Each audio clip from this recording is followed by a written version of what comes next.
What's up, everyone? Welcome back to the channel and welcome to my review of WrestleMania 27.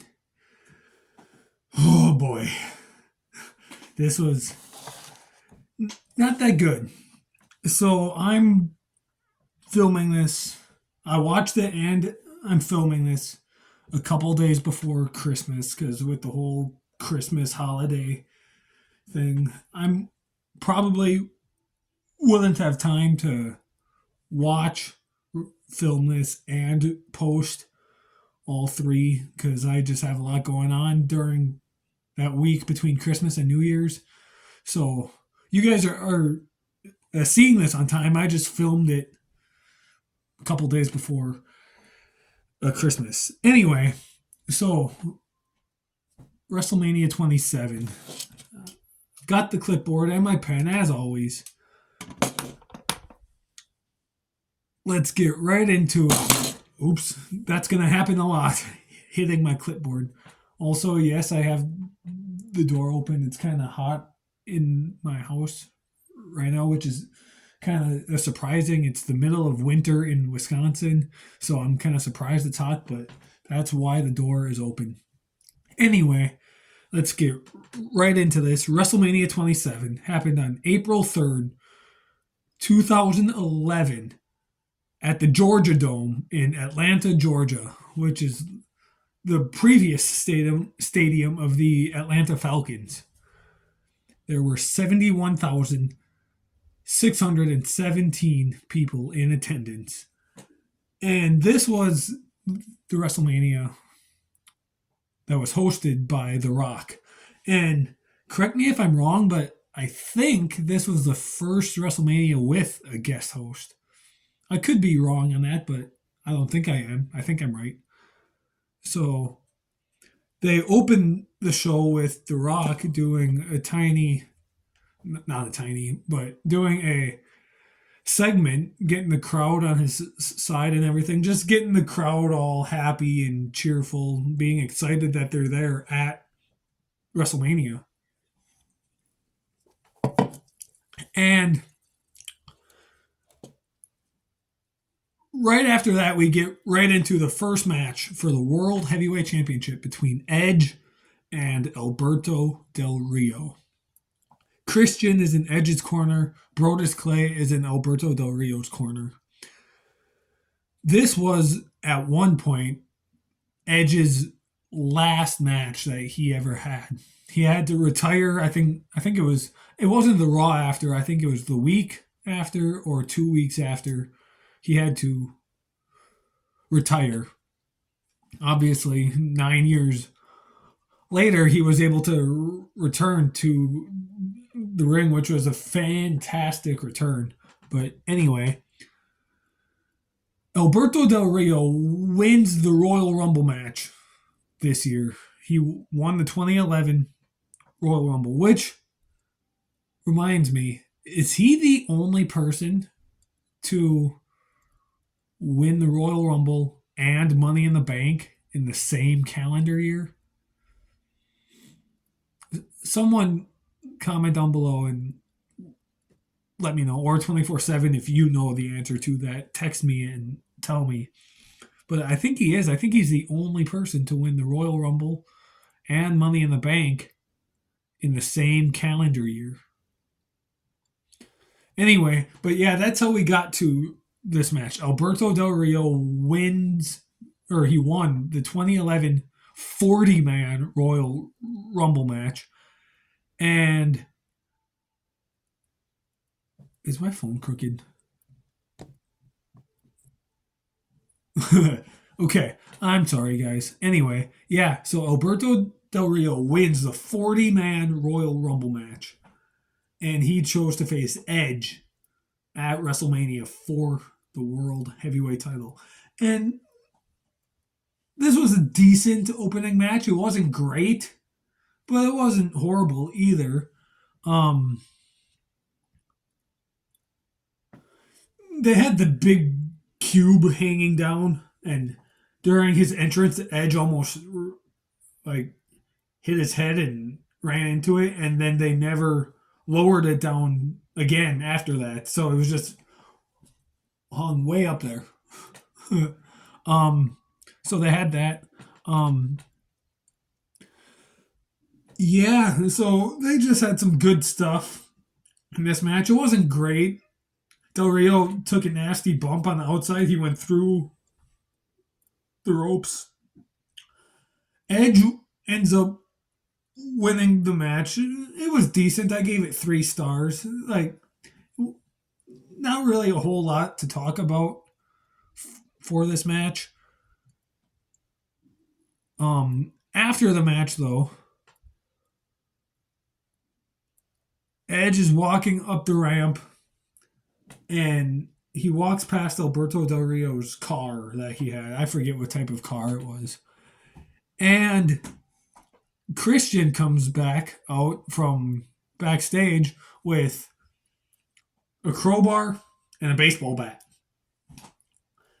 Del Rio is about halfway up the ramp. Christian then hands Edge the crowbar, and Edge is just scraping the car, and he's beating it and everything and just destroying Del Rio's car. It was such a cool moment.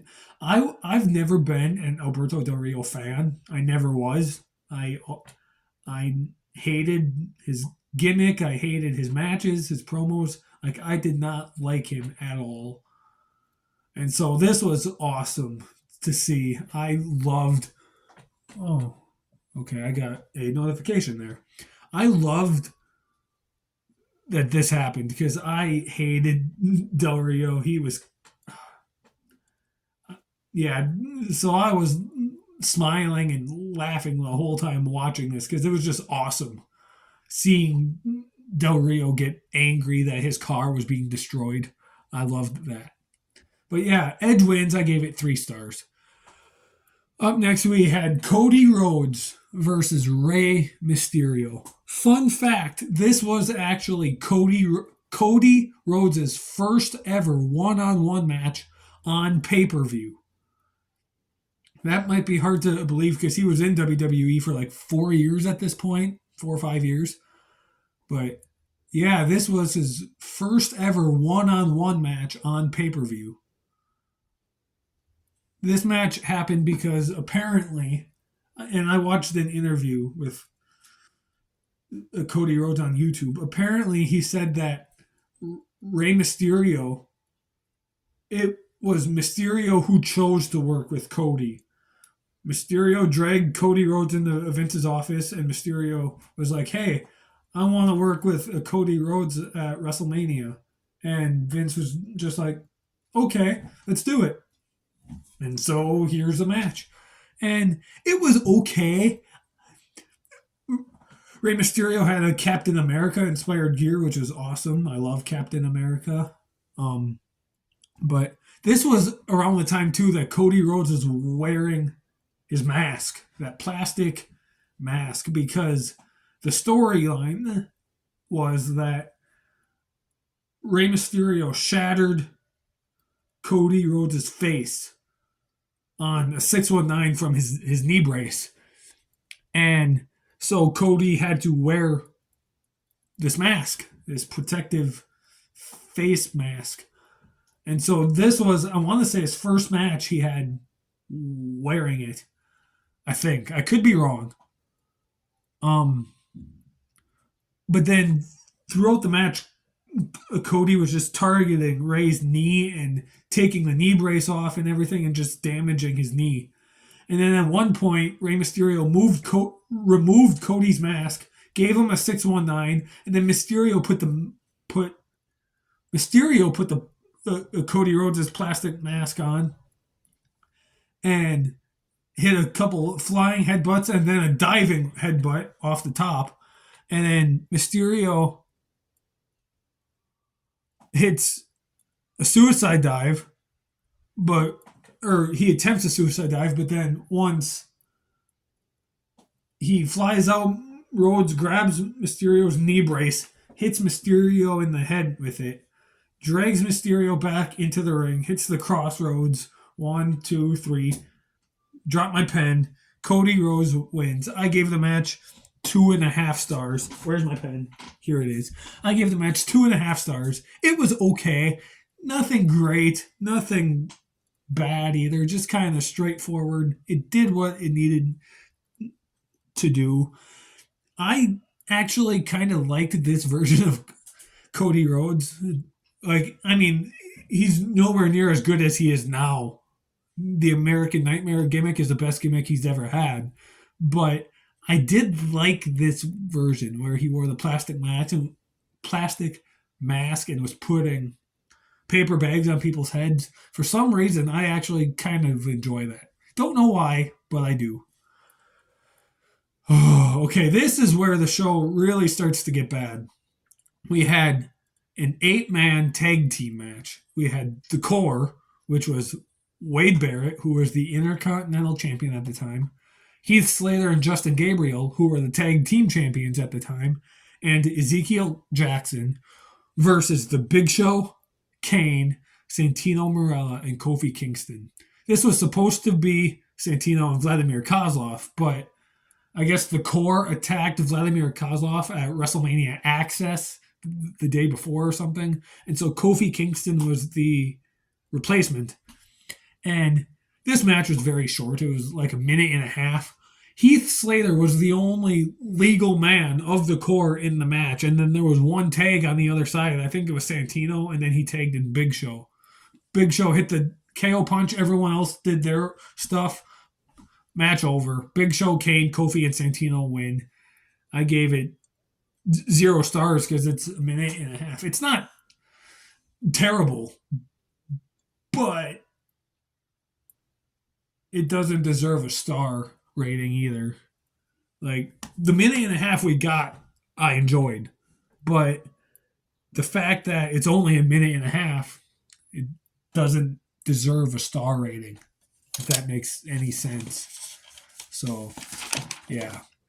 Up next, though, we have a match that I actually find better now than what I actually thought it was. Going in, I thought this match was it wasn't as good. And then I watched it, and it was better than I expected. Hold on a second. And that match is Randy Orton versus CM Punk. At the time, CM Punk was with the Nexus.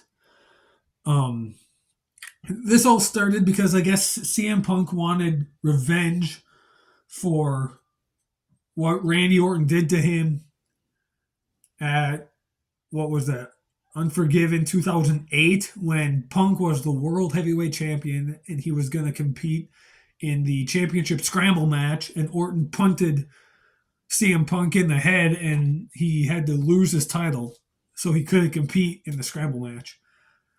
Punk wants his revenge for that. Here it is 3 years later, and that's kind of how this match came to be. Overall, it was a pretty good match. I enjoyed it. Orton came out with his knee taped up because I guess Punk targeted his knee a few weeks prior. But Punk targets Orton's knee quite often in this match. He removed the bandage and just keeps doing it. Punk at one point hits an Anaconda Vice.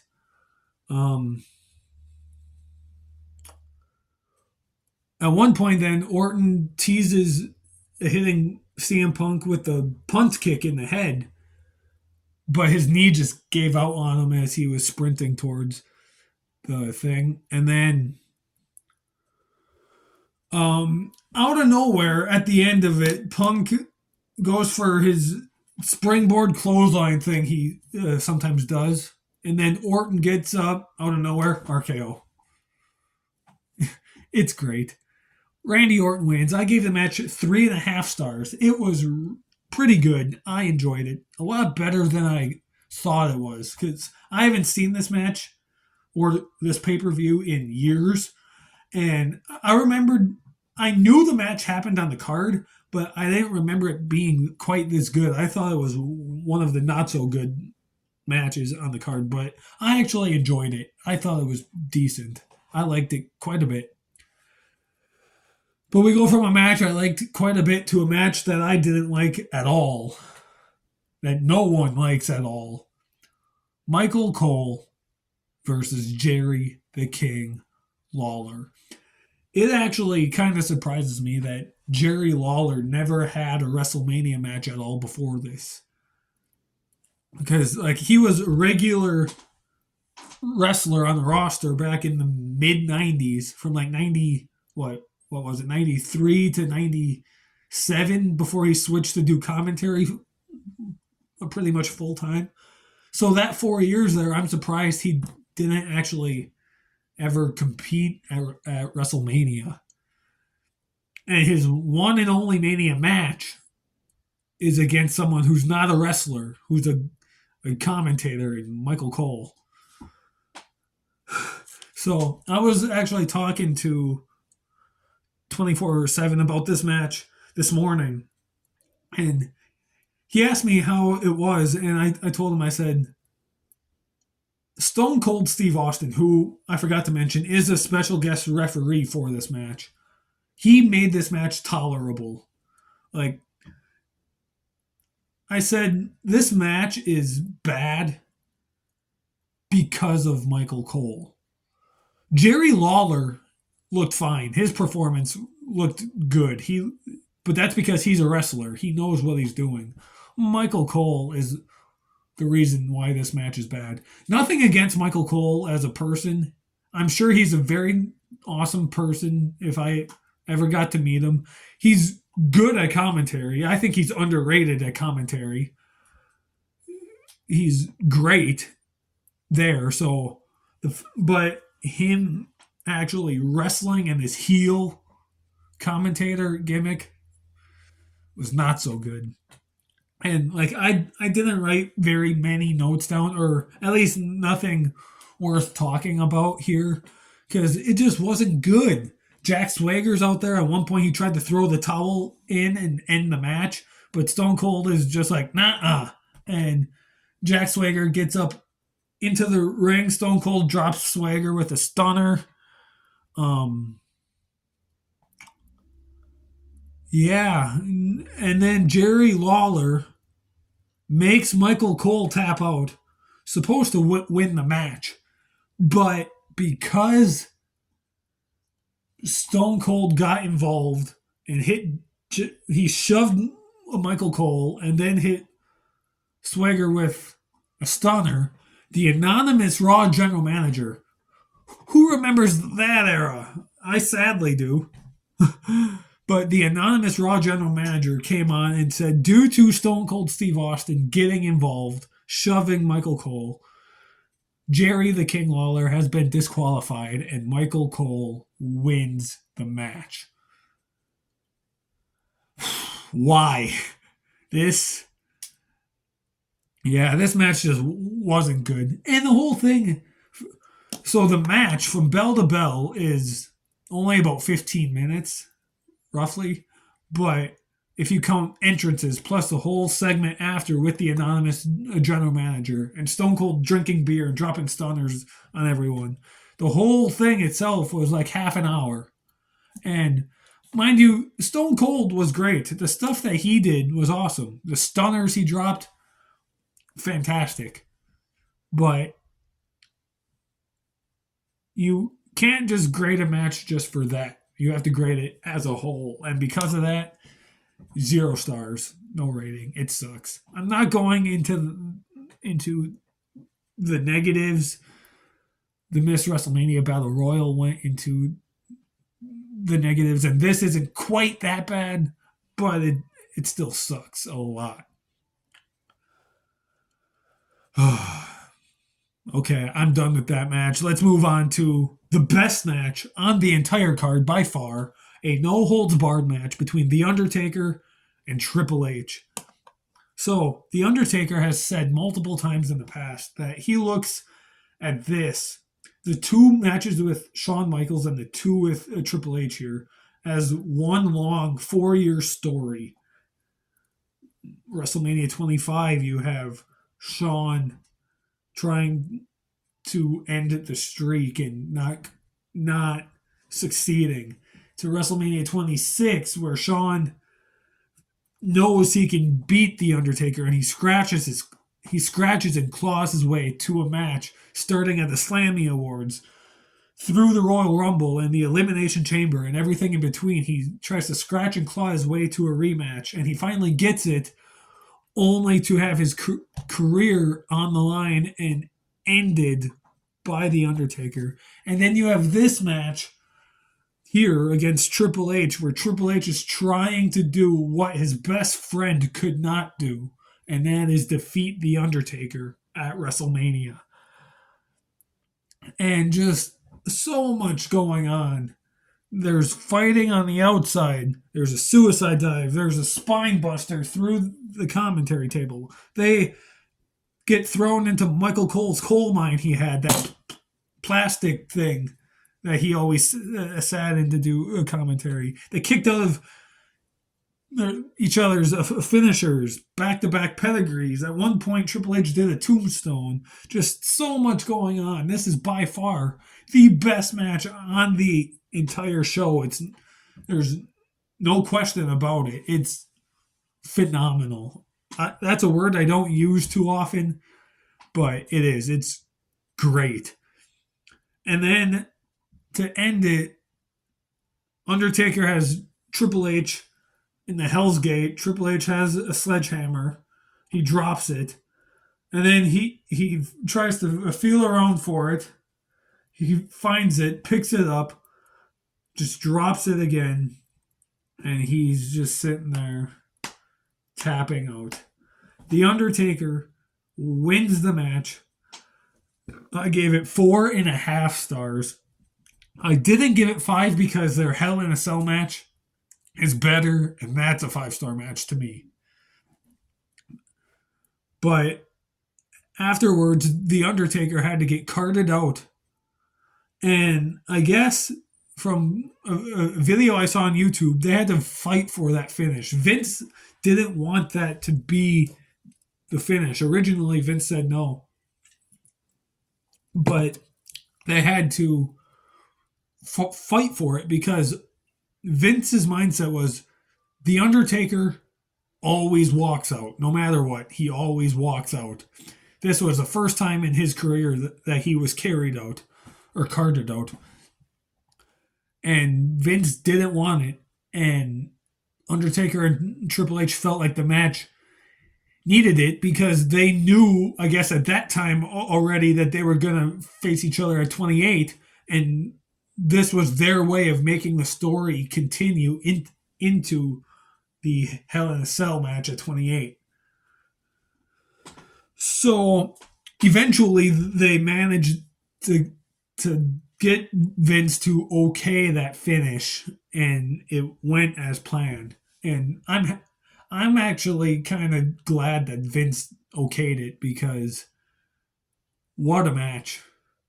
I don't think the match works without that finish, and I don't think if you're a storyline person and you follow storylines in wrestling, I don't think the storyline would make sense for 28 if, or what happened with the story at WrestleMania 28, I don't think would make sense if it wasn't for this finish to be like this, if that makes sense, because that's the whole point of 28, where Undertaker was kind of, I guess, embarrassed that he had to be carted out, and he didn't want that to be the last time the fans saw him, so he wanted to get his revenge on a Triple H and prove that he can walk out. I guess that wasn't the main part of the story, but it, like, the main thing, but it was a small part of it, I guess. But yeah, what a match. I freaking love it. Again, 4.5 stars. It's amazing. Best match on the show by a long shot. It's great.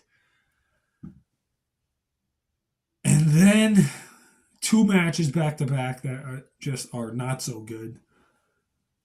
The 6 person mixed tag team match. Dolph Ziggler, Michelle McCool, and Layla, also known as Laycool, versus John Morrison, Trish Stratus, and Snooki.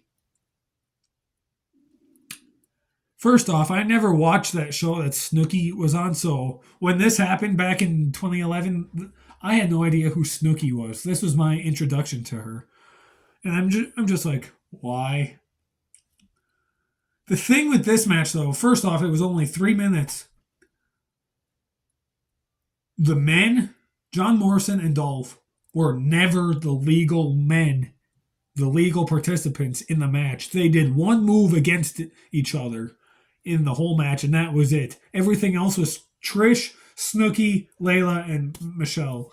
And Michelle was the legal participant from her team the entire time. Layla never was. And Trish started the match, and then a minute in tagged Snooki, and Snooki was in there the rest of the time. So, just, it wasn't good. John Morrison, Trish, and Snooki won.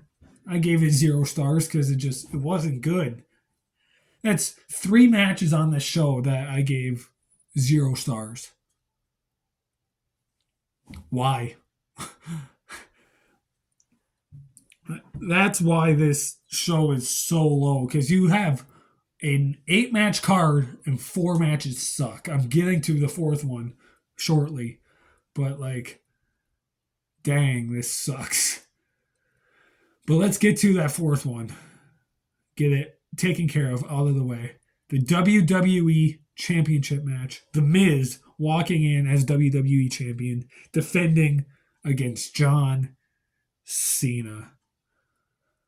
The Miz cashed in Money in the Bank back in January of 2011. I want to say it was on Raw against Randy Orton, became WWE Champion. He defended the title in the Elimination Chamber, I think. Or no, he didn't. Or did he? I don't know. I didn't look into that. No, I don't think he did. Because I think John Cena won that chamber match, and that's how John Cena got this match. Correct me if I'm wrong, but I think that's how it went. But then, so The Miz makes his entrance. There was a really good video package right before The Miz's entrance. That was the best thing about this whole match, was the video package that happened before the match. Great video package. I loved it. John Cena had a pretty good one too. But then everything just wasn't good. Alex Riley was out there with The Miz. He had that briefcase, which it comes into play later on. But they're just going back and forth, hitting moves on each other. But like, why? Nothing made sense. The Miz dominated early on, but why? There's a ref bump at one point. The Miz removes the turnbuckle pad. Alex Riley threw John Cena into the exposed turnbuckle pad when the referee was distracted. And then The Miz hit the skull-crushing finale after that. There's a ref bump. John Cena hits the attitude adjustment on The Miz. Nothing there. Cena gets up. Alex Riley hits John Cena with that briefcase he had. The Miz goes for the pin. 1, 2, kick out. And then later on, The Miz grabs the briefcase and he tries to hit Cena with it. But Cena moved and he hit Alex Riley with it. And then they're fighting on the outside a little bit. John Cena clotheslines the Miz over one barricade. And then he goes in, breaks up the 10 count, rolls back out, goes up to the barricade. The Miz is now sitting on the barricade. Cena attacks Miz. They fall over. Miz hits his head. You can hear it just crash. The Miz is severely concussed in this match. And then there's a count out. No one wins. It's a double count out. And then The Rock comes out and says, no, let's restart this match. And he does. The Rock, well, first off, there's the anonymous Raw general manager. The Rock reads it and does his thing. It doesn't matter what you think. It destroys the computer, grabs the microphone, and says, this match will restart. So John Cena throws The Miz back into the. I forgot to mention, The Rock also made it a no disqualification match. So John Cena throws The Miz back into the ring. He picks up The Miz like he's about to go for an attitude adjustment. The Miz rolls off onto the apron. John Cena gets up. He turns around, and The Rock is standing there behind him. The Rock hits the rock bottom on John Cena. He leaves the ring. The Miz crawls in. 1, 2, 3. The Miz is the new, or not the new, he is still the WWE champion. And then The Miz is in the ring. The Rock stares down The Miz. The Rock goes up there, gives Miz a spine buster, does his people's elbow thing. The Rock climbs up on the barricade, does his pose, and they fade to black. The show is over. Well, no, they don't fade to black, but they start showing the highlights of the show. But that was it. That was the show. The next night on Raw, The Rock will come out and do a promo with John Cena, and that is when they announce their match at WrestleMania 28, 1 year ahead of time. First time ever that they announced a match 1 year before it happens. Once in a lifetime too, huh? So yeah, guys, this was a show. That's it. It was a show. No, overall, it's not good. I looked at mine in 24/7's rankings before this, and we have it in the bottom 3. We only have 2 manias lower than this.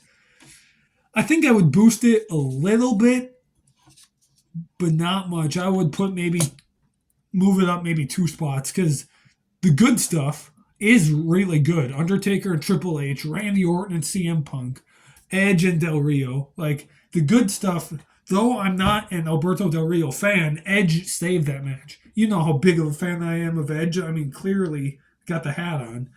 So, the good stuff was good. And that's why I would kind of boost it up just 2 or 3 spots in our ratings. But that's about as high as I would go with that. Anyway, guys, that was that. That was my review of WrestleMania 27. I'm glad that one's taken care of. Pretty much all of them I have after this is kind of smooth sailing the rest of the way. Like, I have Mania 29, which I feel, if I remember right, I feel is kind of underrated. I know 24/7 that isn't the biggest fan of 29. I kind of like it. And then I got WrestleMania 31, which is my favorite Mania of all time. And then we got 33, which is okay. It's kind of a middle of the road Mania. And then we have 35, which is a billion hours long, and it'll take me 6 years to watch it. But from a match quality standpoint, it's actually pretty good. And then we have 37, which is awesome, and 39, which is awesome. So for me, moving on, it's just decent. Next week, you guys will have 24/7 back with a review of WrestleMania 28, which I remember being kind of okay. Like, it's not a bad Mania, so that should be kind of interesting to see 24/7's thoughts on that. As I just stated, next time you see me will be for WrestleMania 29. Oh, we're nearing the home stretch, guys. We're on probably about the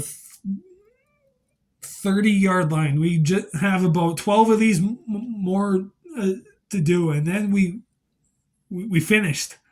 About 12 more weeks, and we're done. So I'm excited. Anyway, thank you so much for watching. Hope you guys enjoyed. Hope you guys had a great holiday, great Christmas, great holiday, whichever holiday day you celebrate. I did, even though I'm filming this before Christmas, but you guys understand. Anyway, thanks for watching. See you guys next time.